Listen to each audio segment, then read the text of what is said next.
Olá! Será que verdadeiramente somos convertidos? Nós usamos a expressão novos convertidos, temos muito tempo de convertido, mas sabemos exatamente o que isso significa?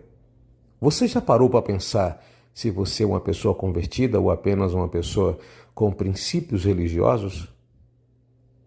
É um assunto para se pensar. Então, você verá agora, após essa minha fala. Olá! Hoje a gente vai mergulhar numa pergunta que, olha, parece simples, mas é super complexa, né? O que define de verdade uma conversão? Uma transformação de vida? Sei lá, um momento de filme? Uma emoção que te derruba? Ou é algo mais racional? Uma decisão? A nossa análise de hoje vai navegar por essas águas, usando como mapa a transcrição de um sermão do pastor Ailton Santana.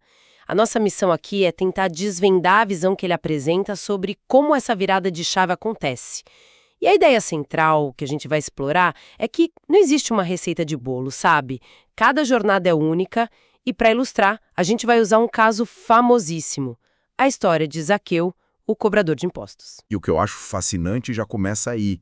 Porque o sermão pega essa história de, 2000 anos e usa como um espelho para hoje. Ele força a gente a perguntar, essas mudanças de verdade, sabe? Aquelas que marcam um antes e um depois. Elas acontecem onde e como? A fonte já começa quebrando essa ideia de que existe um lugar ou um método padrão para isso. Ok, vamos desembrulhar isso então.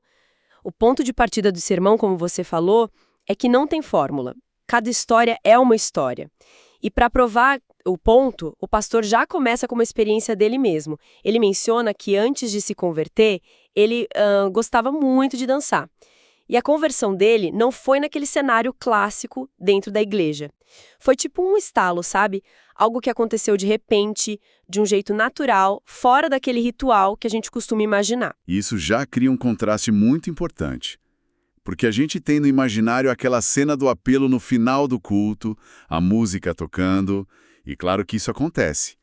Mas o que a fonte argumenta é que essa é só uma das formas. O texto cita outros caminhos. Tem gente que chega na igreja porque, a vida apertou, perdeu o emprego, ficou doente. Outros chegam por causa daquele amigo insistente, né? E ele até menciona um método que hoje parece meio antigo, o panfleto. O panfleto, é verdade, a gente quase não vê mais isso, mas o que me pegou mesmo foi um dado que ele cita logo em seguida, que eu achei, bem surpreendente. Segundo as estatísticas que ele menciona no sermão, se a gente olhar para a história, a grande maioria das conversões não aconteceu dentro de 4 paredes. Aconteceu na rua, em evangelismos de porta em porta, em cultos ao ar livre, em casas. Isso vira de cabeça para baixo a imagem que eu tinha. Exatamente. Essa afirmação desafia a nossa concepção moderna, talvez mais, institucionalizada da fé. A sugestão é que o encontro que transforma não espera a pessoa ir até um lugar. Ele vai até ela, onde ela estiver, no meio da rotina dela. A ideia ali é que a ação divina não está confinada a um CEP, a uma construção, ela invade o cotidiano. Isso por si só já é bem poderoso, né? Totalmente. Então, se não segue uma fórmula e pode acontecer em qualquer lugar, como é que essa transformação se desenrola na prática? E é aí que a fonte nos dá o exemplo clássico para a gente analisar em detalhes, a história de Zaqueu. E antes de entrar na história, o sermão faz questão de pintar o retrato do Zaqueu. Ele não era um cobrador de impostos qualquer, ele era o chefe dos publicanos. E é crucial entender o que isso significava. Ele era um judeu trabalhando para o Império Romano, que era o opressor. A função dele era arrancar dinheiro do próprio povo para entregar para o inimigo. Ou seja, na prática, ele era visto como um traidor. E não só isso, né? O sermão destaca que eles tinham a fama de ladrões. O sistema permitia que eles cobrassem a mais e embolsassem a diferença. Então, Zaqueu não era só impopular, ele era um homem odiado, visto como corrupto. E muito rico por causa disso. Exato. E aí entra um detalhe físico que o sermão usa de um jeito muito inteligente. Zaqueu era de baixa estatura. Era baixinho. À primeira vista, é só uma característica. Mas na história, isso vira um obstáculo real. e também uma metáfora para as nossas limitações, né? A história diz que Zaqueu ouviu falar de Jesus, a fonte é honesta, diz que a gente não sabe o que ele ouviu, se foi sobre os milagres ou sobre os ensinamentos, mas seja lá o que for, aquilo acendeu nele uma sede, uma curiosidade tão forte, mas tão forte, que fez ele sair da inércia. E a ação dele é impressionante. Ele não ficou só na vontade. Ele não pensou, quem sabe um dia. Não. Ele correu na frente de todo mundo e a multidão era grande. E como a altura dele não deixava ver, ele fez algo que, para um homem da posição dele, era quase ridículo. Ele subiu numa figueira brava. Vamos parar para pensar na cena?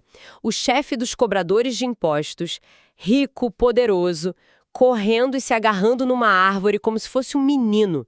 O que isso diz sobre o nível da curiosidade dele? Ele estava disposto a sacrificar a dignidade pública por um vislumbre. E o que é fascinante nesse ponto, e o sermão ressalta, é que a motivação dele parece ser pura. Não tem indicação de que ele queria pedir alguma coisa. Ele não estava doente buscando cura, nem endividado buscando um milagre. Aparentemente era um desejo genuíno de saber quem é esse homem de quem todo mundo fala. Essa curiosidade, assim, desinteressada, é o gatilho de tudo. Ele não foi buscar uma solução, ele foi buscar uma pessoa. E essa distinção é fundamental. E aqui a história dá uma virada espetacular. Jesus está passando, olha para cima, direto para a árvore onde o Zaqueu estava, e chama ele pelo nome. E não só isso, ele diz, Zaqueu, desce depressa, porque hoje me convém pousar em tua casa. Quer dizer, Jesus nem espera um convite. Ele se convida para a casa do Zaqueu e ainda diz depressa. Isso é bem ousado. Qual a importância dessa urgência segundo o sermão? Essa urgência é o coração do encontro na perspectiva da fonte. A palavra depressa não está ali por acaso, sabe? A mensagem é que a oportunidade de transformação é um evento presente, imediato. Não é um convite do tipo, olha, conserta a sua vida primeiro e depois a gente conversa. Ou pensa a respeito e me procura quando estiver pronto. O encontro, como é apresentado ali, exige uma decisão agora. A lógica que o sermão explora é que o amanhã é incerto, não pertence a gente. Então a chance de mudar é sempre no presente. Adiar é arriscar perder a oportunidade. Faz sentido.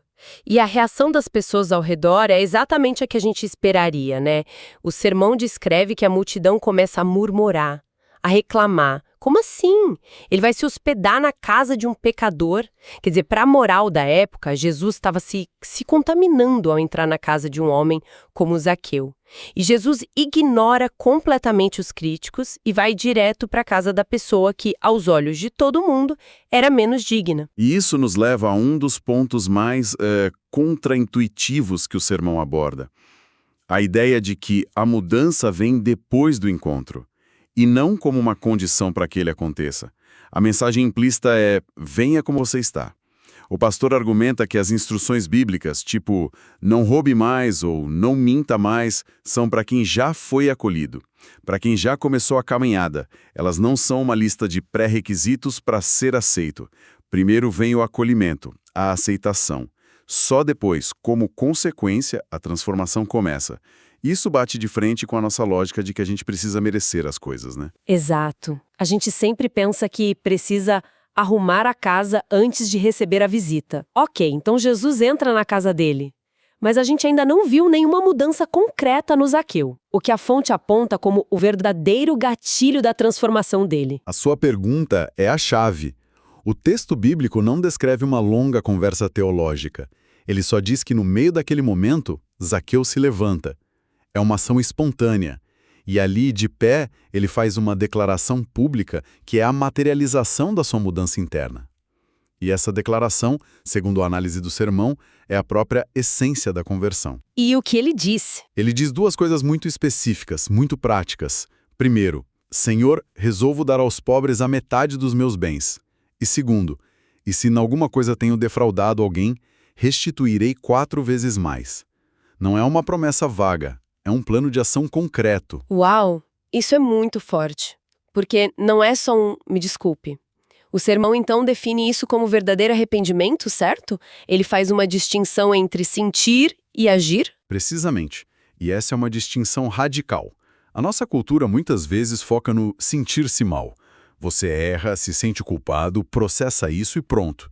Aqui, o sentimento que o sermão descreve como uma tristeza pelo mal que fazia é só o gatilho. A prova real, o que a fonte chama de verdadeiro arrependimento, é a decisão e a ação que vem depois. É a decisão de não fazer mais, seguida pela ação de reparar o dano. O sentimento sem a ação, por essa ótica, seria insuficiente. Arrependimento, na visão apresentada, não é remorso, é mudança de rota. Faz todo sentido. É fácil falar em mudar, mas quando mexe no bolso a conversa fica séria. A atitude do Zaqueu de devolver o dinheiro, e ainda com juros altíssimos, é o que torna a história dele tão palpável, talvez, tão real. Palpável é a palavra perfeita. A restituição financeira é a prova externa, concreta, da transformação interna. O pastor no sermão ressalta que a área financeira é uma das mais difíceis de serem transformadas no ser humano, porque é ali que está nosso ego, nossa segurança, nosso poder. Ao abrir mão do dinheiro que ele acumulou de forma desonesta, Zaqueu está, na prática, demolindo o antigo eu. Converter-se nessa visão vai muito além de se filiar a uma igreja. É ter a vida tão radicalmente alterada que você se sente obrigado a reparar os erros do passado, de forma prática. E custosa. E é só depois dessa declaração, depois da evidência da mudança, que Jesus diz a frase final: hoje veio a salvação a esta casa. A salvação é declarada após a prova. Resumindo então nossa análise de hoje, a perspectiva que esse sermão nos traz é que a conversão é, antes de tudo, uma experiência profundamente pessoal. Única. Ela não segue um roteiro. Pode começar com um problema, ou, como no caso do Zaqueu, com uma simples e poderosa curiosidade. E essa jornada toda culmina em um encontro que demanda uma resposta imediata. Um sim ou não no presente. Exato. E a prova de que esse encontro foi real não é um sentimento que vai e vem. É um arrependimento genuíno, que se traduz em ações muito concretas de mudança e, crucialmente, de reparação. Como a gente viu em Zaqueu, que não apenas para de fazer o mal, mas se compromete ativamente a consertar o dano que causou, abrindo mão da riqueza ilícita para isso. A transformação é visível e tem um custo. Essa análise toda nos deixa com uma reflexão para levar conosco. A fonte descreve a conversão como este evento marcante, quase instantâneo. Uma mudança de direção clara, simbolizada pela decisão do Zaqueu ali na hora. Mas a vida continua depois desse momento, né? Então, a pergunta que fica é: o que acontece no caminho depois dessa curva? Como que essa estrutura de transformação imediata que o sermão enfatiza tanto se relaciona com o processo que vem a seguir, que é contínuo, cheio de crescimento, mas também de dificuldades e desafios que, a gente sabe, continuam aparecendo?